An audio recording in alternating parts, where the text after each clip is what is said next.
What is up, everybody? Welcome back to the show. I have the Junior Grandmaster, Greg McDaniel, is here in the co-pilot Whoop, seat whoop. where he so belongs.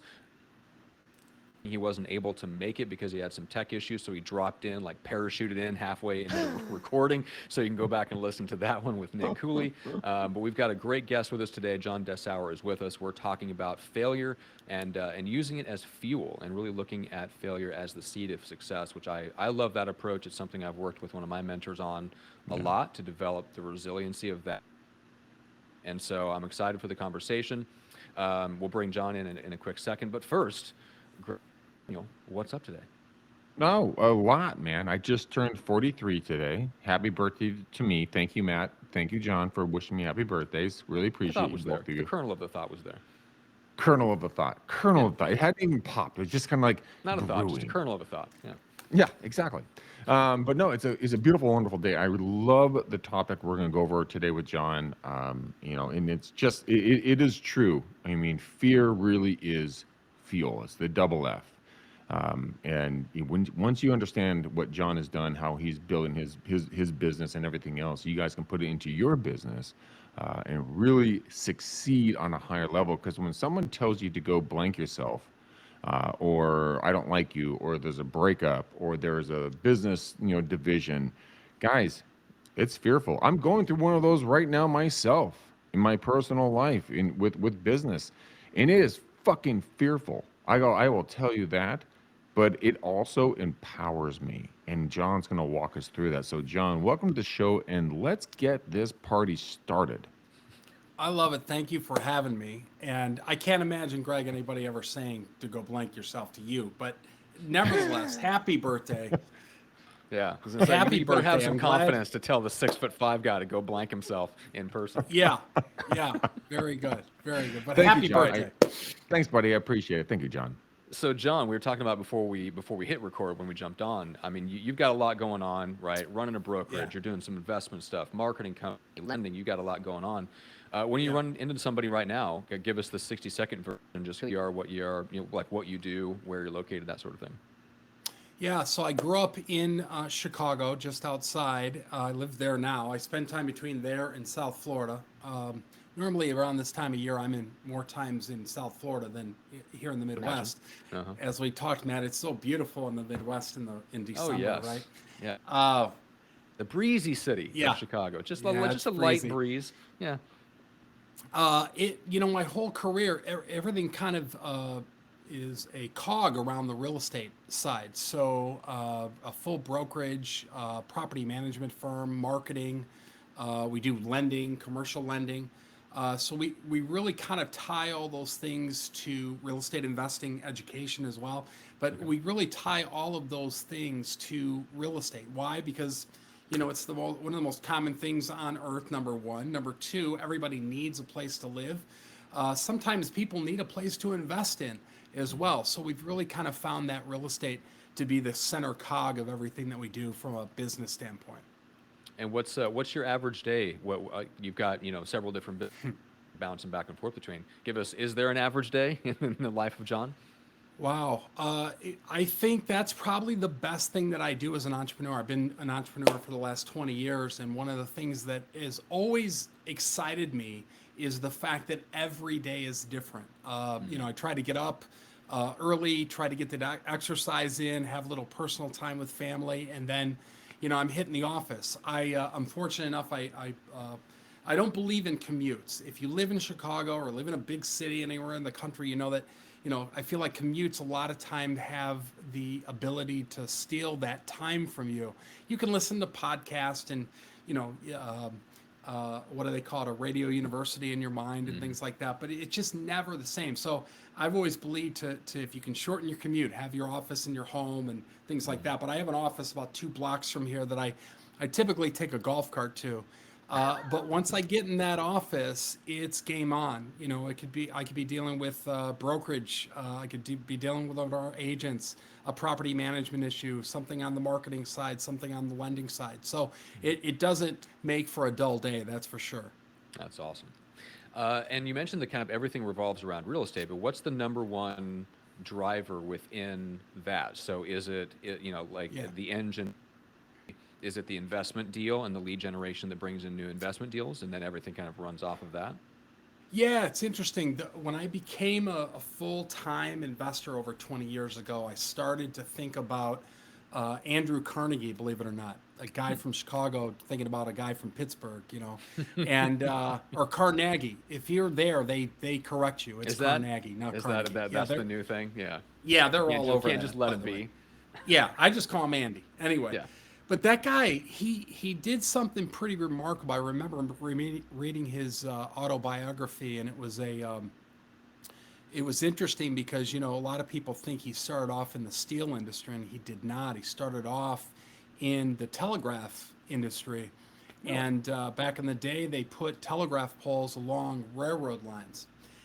From the telegraph business, he got into the railroad business because that's where they were putting telegraph poles. And the biggest purchase that a railroad company makes is steel.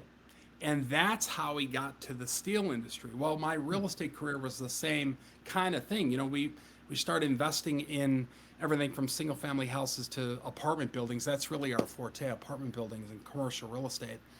And it's kind of like Andy, where you need property management, you need a brokerage, you need to market, you need lending. So all of those things kind of fell into place in that way. Interesting. And for yourself, when you first started getting into it, what sets were you using to get those initial deals, like just in the single family? Yeah, my skill set was like my best skill set was being dumb. Just gotta be. I'm telling you, it was just like not knowing. You know what I mean? Okay. And I tried to get to every event and seminar and listen to every cassette, or maybe even, well, that was cassette, not 8-track, but cassettes back in the day. And I just you hear so many things that today I look back on it now, 20 years later plus, and I was like, what was I doing? I can't believe that I did that. But sometimes when you take action, even when you don't really know what's going on, that's the best thing you can do. Action always trumps knowledge, because it paves the way for one thing that people don't like to talk about, and that's mistakes. And I think we're going to cover that today. But it allowed me to make mistakes, and that is the seeds from where my success came from. So I would probably encourage everybody is, if you want to get going in whether it's real estate investing, being a broker, bringing a real estate agent, whatever it is, to worry about get going first rather than to get it right. Right. And I think that's helped me tremendously. Yeah, there's just no way to know what you don't know, and it's going to take time and time on task and all that stuff before you even really develop skills to kind of know what you're getting into anyway. So you might as well just get started. So let's talk about the failures a little bit, and whatever you're comfortable sharing. But you mentioned just some of the mistakes, that seems like it's inevitable. So what was your story? And let's start with kind of setting the scene of where you were at, and what precipitated what you would consider a failure. Yeah, so this is real interesting to me in that people they don't necessarily like to talk about failures. But since we're in the world of COVID, let's talk about a virus for a second. And you're probably thinking, what are we talking about a virus for? Well, when you think about a virus and the virus that we have today, it has to mutate, and it's got to change and actually make a genetic mistake for that virus to be able to perform better. Now, we don't like viruses in this sense. We don't like COVID. I don't want anybody to get sick or hurt. But let's look at the mechanism in and of itself. It makes a mistake to get better. And I think that's really interesting in science, that it enables itself to reproduce, and in that reproduction, it has a genetic defect that actually makes it perform better. Now, there's a lot of defects that make it not so good, but the ones that propel what a virus is supposed to do comes from a mistake. And so I look at that in business, and I think, are we putting ourselves out there enough where we do make mistakes so that error makes us better? That's exactly what happened to me. So when you asked me in my original skill set, it was really being dumb. I just didn't know the right things to do, but I was taking action in such a way that those mistakes would happen. And the very first deal that I bought that was a duplex, I was over leveraged on. That was the mistake that I made. I had no idea what being over leveraged is or was in real estate investing. Today I know, and I have a formula that I follow. But being over leveraged allowed me to learn that lesson so that I could move on to bigger deals and not make that lesson. I was like, okay, I've been here before. I've done this. I've came to this juncture before in my real estate investing career. I know not to do that. It made me a better investor as I moved forward from that place. Yeah. You a football fan by any chance? Yeah, here's the deal, man. I'm a Bears fan. I know. I'm sorry. We've got 1985. Goodness, yeah. Yeah, I mean, that's what I got. 85. Hey, I'm a Bears. Nebraska football fan, like college football. Believe me, I'm in the same boat. But the reason I ask is because there's a good story of failure and all the motion that you see in football now, all the pre-snap, that came from one mistake, which was a tight end realized he was on the wrong side of the formation and moves, and the whole defense freaks out, right? Recognized, that's interesting. First of all, it's legal for him to move as long as it's one. Next thing you know, they start bringing the tight end in motion on almost every. And all started from just one guy making a mistake, but it was more than that. It was the fact that when they made the mistake, the coach looked at what happened and went, okay, how can I use this? And then went and figured out how to incorporate it into every play. And so it's that mentality of looking at it and going, yeah, that was a mistake and that's fine. We'll fix that.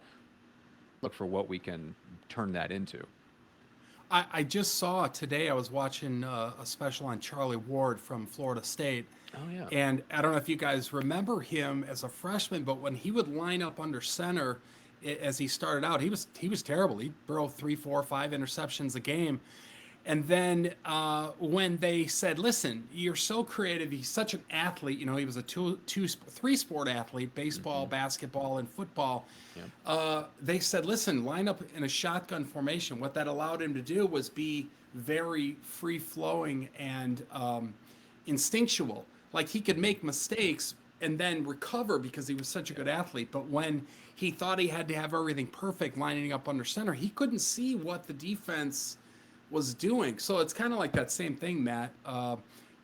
Again, I think this environment to create a mistake and to be able to use your natural talents, being an athlete or an entrepreneur, is what makes us better.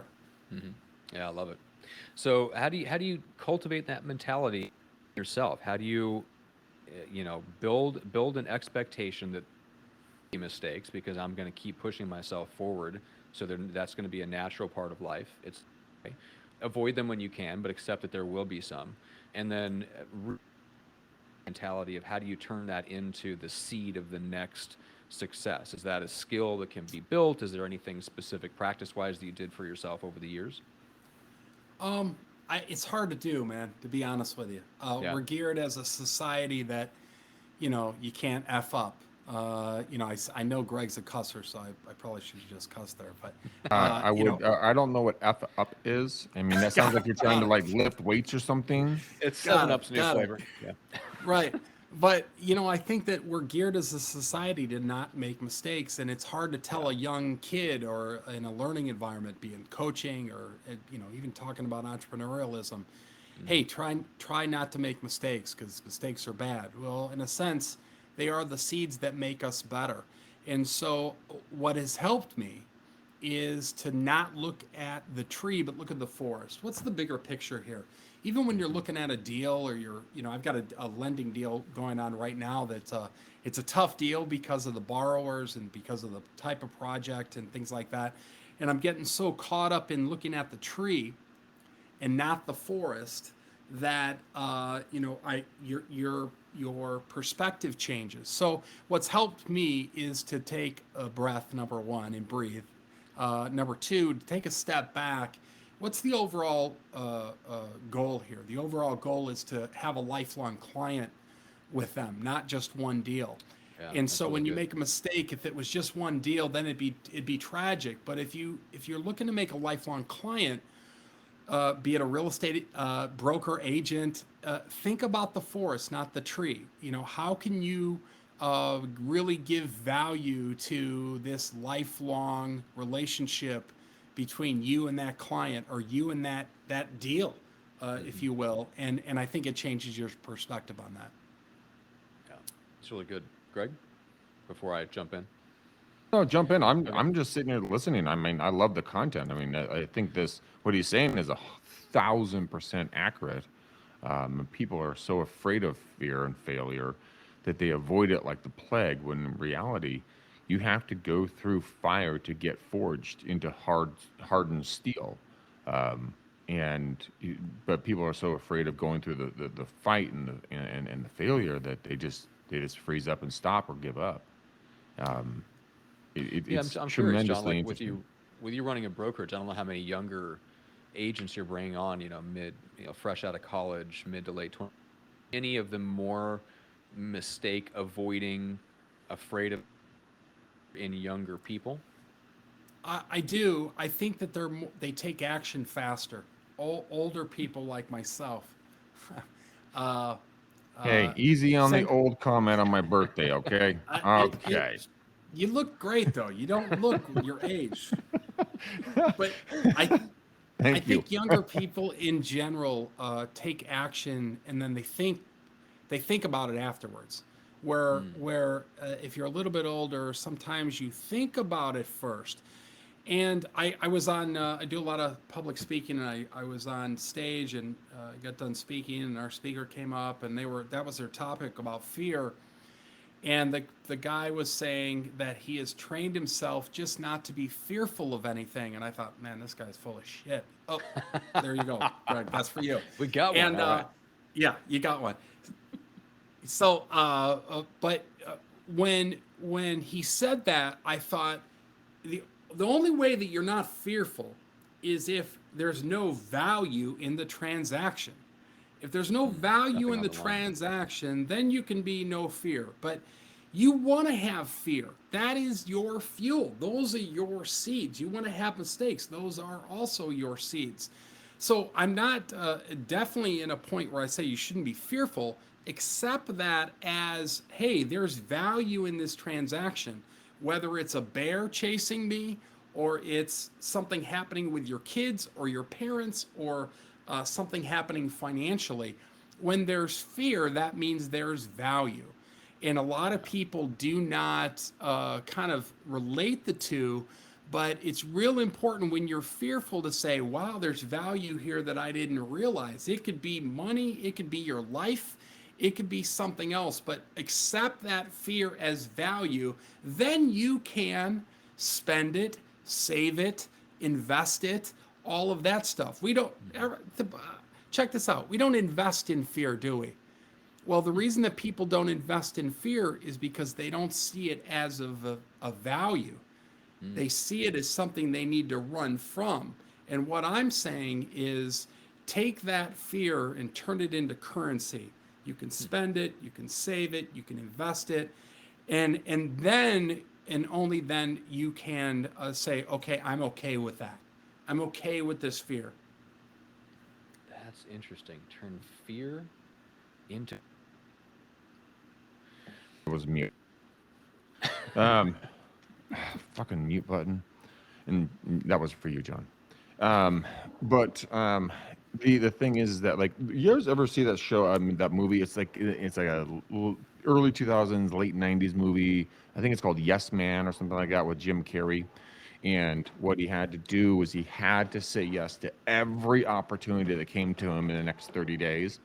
And his life went from mundane to spectacular. He met a beautiful woman. He did incredible things. He went on adventures. I think that fear is what people need to embrace, like what you're saying, is because everything you want is on the other side of fear, 100%. And if you just go for it, I mean, Matt has been going through some things in his life that have been a little bit fearful. He has to deal with me on a daily basis. That's one of I them. was gonna say. But I come. Like, what am I going through now? What's happening? Me. You have to go. You have to Yes. deal with me on a daily basis. Like anytime I look up and see Greg on the calendar, I have fear. Yeah, like exactly. That is 100% true. He just pees himself and he goes about and he changes his pants and then gets on the podcast. But in all actuality, I mean, fear is a currency, and I encourage people to go out there. And I'm not saying, guys, do not go step in front of a bus and make sure the bus doesn't stop. Okay, we're not saying do dumb shit. We're saying do things that are practical that you are afraid of. So maybe it's selling that house, getting out of that relationship, buying a property, going on that trip, buying that thing that you've always wanted, but you're so afraid to. Then watch what happens when you have that action, and the reaction is the most critical part, and then how you react to the reaction. That's going to define you. All you have to do is take the first step. Again, not in front of a bus, in front of life. Just start doing something different than what you're doing right now, and watch how you're going to bloom like a flower. You're gonna almost be as good looking as Matt, but John already beats Matt on the good looks. But Matt, you're working on it. We're getting close. We're working on it. I mean, the surgeries have gone well for you. Nice. Done well, thank God. All right, John, I've got a couple that I want to close out with. Before we get to that, so I was asking about the younger people, because one of the I've noticed, because I work with just because of the nature of the podcast agency, and like we tend to bring on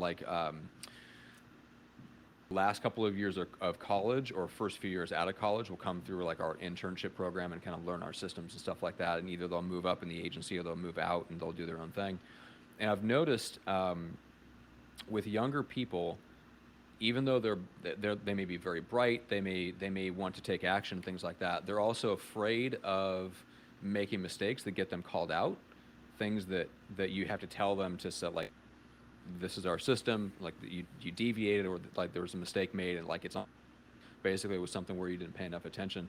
And I've noticed that in some young people that develops into a hesitancy to the point where they things that you're like, you shouldn't have to come to me with this, take care of it, like take care of the client, do whatever's right for the client first. So I've noticed some things like that, and I don't know if you've seen that show up in inside the brokerage, just the tendency to like have to get permission for things that you wish they wouldn't. I don't know if that's shown up at all. Yeah, I mean, that happens a lot where they're dependent on people for an answer. They're dependent. They don't want to screw up, so they want to check with you first and things like that. And so I think it's really interesting to understand what the dynamic is with the relationship, and understanding what, we're organized by independent contractor of the people that we bring on. I don't know if that's how you guys are organized, Matt, but we talk about that. We do trainings on Tuesday, every Tuesday, and we talk about the idea of what makes a good agent. A good agent understands their boundaries and their realms, but they also understand lead generation. They also understand what to do when they get that lead. And it's one thing to be there as a supervisor, as a broker manager in a support role, but there's another side of that, is you could be a crutch as well.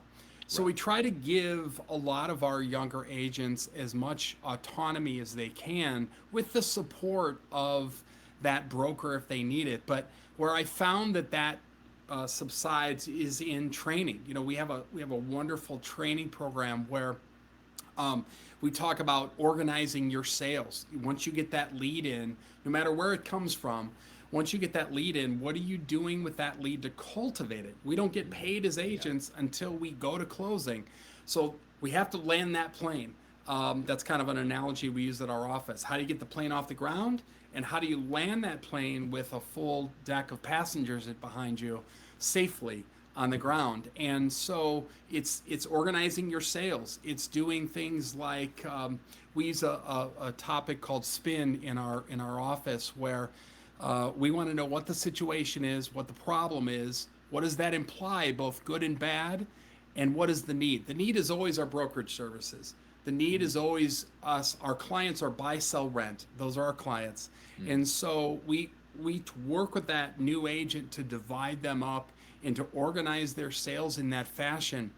And then we do some other things. We talk about the fact that the brain is a pharmacy, and producing chemicals like cortisol, adrenaline, and dopamine, for instance, and using all of those chemicals to our advantage and sometimes to the disadvantage of the client. They don't even know that we're a pharmacist in playing in that chemical world. But there's a time where that client in front of us then changes and they become the pharmacist when it's closing time. So we sell, then we stop, and then it's time to close. So we're closing our buy, sell, rent. And as we talk to our younger agents that are coming in, when you give them that platform of organization of sales, for instance, they become less dependent on that managing broker all the time and using that as a crutch, and they start to slowly but surely take more risk and start making decisions on their own where they don't necessarily need to do that. It just comes from confidence, and I think that training helps that quite a bit. Yeah, that makes sense. We have a lot of young agents in the audience, so I wanted to point that out. Yeah, and just kind of encourage, those that are in the audience that are on the younger side, or if you're just younger in the business, that's going to be the tendency, is to want to double check everything and just make sure that, and go to the broker a lot, which can drive brokers and team leaders insane. And then that makes them not necessarily want to help you as much as they should. There's going to be mistakes. Most of the time, everything is fixed with a phone call. Like, I've seen a lot of agents, because they want to avoid the uncomfortable situation, do things like text and email instead of just pick up the phone and call. And there's just things like that going on where you can save yourself a lot of heartache, and you can keep moving fast, push through mistakes just by learning how to handle things quickly when they do come them with the client as soon as humanly possible. Pick up the phone, call, and be a human being. So let's get to my selfish questions in a second. Before we do, what's the right person that should connect with you? Obviously, if they're in Chicago and they might want to join up with your brokerage. If they're an investor you might want to do a deal with, who's the most important person you want to reach out and connect?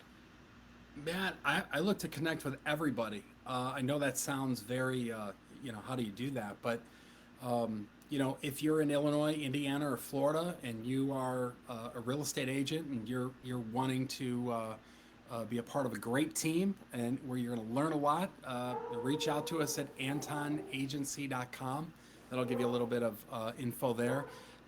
We are also, on the marketing side or on the lending side, you can reach out to us at OppenheimerCap.com. That's our lending side.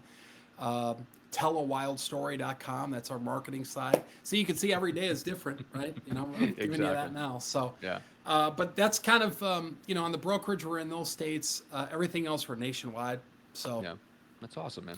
Well, and just curious, like across your businesses, what rough estimate of people you have underneath you in organizations? A couple hundred, a few hundred? 75. 75? Yeah. Cool. Yeah. About 75. Yeah. I'll get to my selfish questions. Okay. So, Greg, what's the best way to reach with you? Well, Matt, aren't you supposed to do my intro or my outro? Really do your call to action. Yes. All right. And I'll do yours. So, for anyone who wants to reach out to Greg, here's why. Because Greg will jump on the phone with you virtually any time of day and or night. But if you want to talk about prospecting, he is a prospecting master. So 600,000, like 300,000 door knocks. So if you want to talk about that, if you want to talk about if you're looking to switch over to a different brokerage with a different model and you don't have to roll into an office and you want to build passive and all that fun stuff. If you're just looking for a motivational kick in the butt, I know nobody better on the planet than Greg to do that. So there's been a lot of agents over the years ended up reaching out to Greg for help in a low moment, and Greg got them turned around and on the right path. So for any of those reasons, you would want to reach out to Greg, and Greg's cell phone is 925-915-1978. It's the number that haunts my dreams because he's been reciting it on the air for many years. All right, how's that, Greg? That's actually really good. And you know what, Matt, your therapy sessions, we've brought you a long way from where you were, and you're going to be a real boy someday soon. And I'm really happy for Working you. on I it. mean, the transformation is fantastic. Mm-hmm. Um, Mm-hmm. but you guys, if we didn't get a hold of Matt, please reach out to him. Microfamous or getmicrofamous.com. You can go there and get a copy of his book. It is absolutely fantastic. I'm dyslexic and ADHD, and I even read the damn thing. So go read it, learn how to become micro famous, learn and get involved with his podcasting company. If you guys are looking to start a podcast in your local area, or if you want to do a national and whatever you want to do, he and his team will take care of you with white glove service. So reach out to him immediately. His number is 402 331 1192. He That is a loves to fake wash number. cars with That is not rocks. my number. That's right. Someone at some point is going to call one of the give out on air, and they're going to call some random person in small town Nebraska. All right. Oh my God, that would be Selfish questions. Here we go. amazing. I want to know, with all the people that you have in your organizations, just as a leader, where do you get the most sense of fulfillment? The things that you do on a daily basis and the people that you interact with. Wow, I think that's a really good question, and I would say my best feeling is when somebody makes their goal, whether it be financial, whether it be the number of deals they do, or just even getting a project done. There's a lot of projects that happen, for instance, in our marketing company that it starts with nothing, and we meet at a conference table, and we have very creative people in there, and they create a campaign for somebody or a company, and it comes to fruition. Number one, that company meets their objectives, and the people involved had a great participation in that, and that to me is how I get paid. I really like watching that. I love watching beginning agents not even knowing what they're doing, and they get a deal from contract to close. To me, that's a great way to not only bolster confidence in that person, but they see it can be done. I don't know. When I see that happen, I get paid in other ways than financial, of course, but I do get paid financially. There's no doubt about that. But these other ways that I'm talking about is really a really cool way. So it's very satisfying. Yeah, yeah. It's cool to see that transition happen when you go from the business to where the business is not like stable foundation, to where you don't have to, like, it's not on cruise control, but you don't have to worry about it. It doesn't suck up all of your energy. You're not worrying about it late at night, crashing and burning and stuff like that. Because then your brain and your heart and your mind can open up, and you can start to focus more on helping other people reach their goals. So it's always a fun question to ask leaders of organizations, because I find that answer a lot. Sometimes it's a little bit different, but it's almost all of that. I like helping somebody to go from zero to hero and actually reach their goals, and see someone have that, like, turn failure into success at their level, and then that's where you comes from. It's a really cool thing to see. So Yeah. I love it. All right, gentlemen. Wrap. Greg's got a webinar to get to. We want to let John, and honor his time, let him go. So for everybody that's listening, leave us a 5-star rating on Apple and iTunes and all the appropriate places. That feeds the algorithm and puts the show in front of more people. Share the show with another agent, because this is life-changing stuff. Help change, giving them access to the show. Send them a link to an episode that you like, and then if you like John's episode, make sure to give him a shout out in the review on iTunes and stuff like that. So that's always a great way to thank the guests. Greg, shall we wrap things up? We shall, Matt, and there's a very important role you're going to play in this, and so is John. But John first. John, we have to put a color on the bow for the show. So what would be your color? I'm gonna go with red. Okay. Oh, that's Red. a good color. I like red. Red's Official powerful. color. Let's do red and white. White? Yeah. Well, candy cane. Yeah, we're in December. Candy cane striped bow. We're gonna wrap a bow right around this episode and call it good. You racist. Why did it have to be white? My gosh. All right, and with that, that's how you know we've wrapped. All right. All right, guys. Hey, thank you for watching and listening to the show. We're going to put a red and a white candy stripe bow on this show. Thank you for watching. Thank you for listening. Please give John a hashtag if you like what he has said. I I'm literally, when I was looking down, if you guys are watching this video, I was taking notes because I loved what he was saying. I think one of the biggest things that he really brought out of this is that your brain is a pharmacy, and it can dictate how you're going to, go through your day, through your life, and through the years. So really go back, watch, and listen to this episode again. John, you're a legend, a myth, and the man of the hour. Matt, I love you to pieces, you little human being, because you always call me a big guy. So we're just going to kind of play around with that. Anyways, guys, thank you so much. Until next time, peace out, ninjas. We're gone.